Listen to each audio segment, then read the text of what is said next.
Is it true you got ran out of Boston? You could call it that, yeah. Did you owe somebody money? No, I didn't owe anybody money, but that's the way. If you've ever seen the movie Black Mass, or you hear the stories of Whitey Bulger, Yes. who was one of the most notorious gangsters in American history, was in cahoots with the FBI, and that's where I lived, and that shit was going on at that time, and it was very real. And so you're like, okay, I'll leave. Yeah, well, when you're staring down the barrel of those type of people, I just booked a one-way ticket back to Vegas. Right. And So did you understand why you was being run out of town? Were there something like you owe money? Were there something that because you have to pay a tax on goods, or were you trying to run an operation?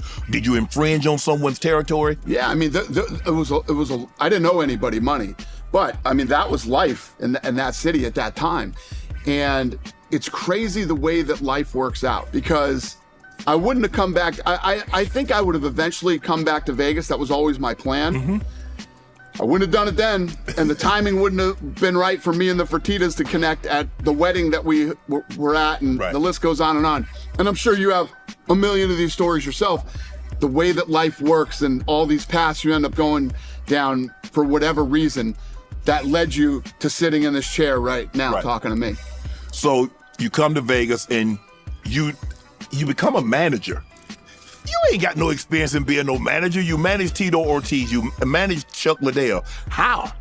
I barely graduated high school. Yeah. So I didn't have any experience doing any of the shit. Yeah, that I that's what ended I'm up saying. doing. You barely graduated high school and you thought, like, you know what? College is a good idea. So I came out here, started doing what I was doing in Boston, and Boston. How old were you when you came here? I was 25. when Okay, I you're came back. 25. And then I was 24. It was my 25th birthday, like days after I moved back to Vegas. And I just got back into the boxing. I knew what I wanted to do. I was going to be in the fight business. Started doing my thing out here, and then ended up, meeting lots of different Floyd Mayweather. I mean, Yeah. Me and Floyd were together when he got out of the Olympics, and we're doing stuff together. Started doing stuff with Chuck and Tito and John Lewis, who was our jiu-jitsu instructor at the time.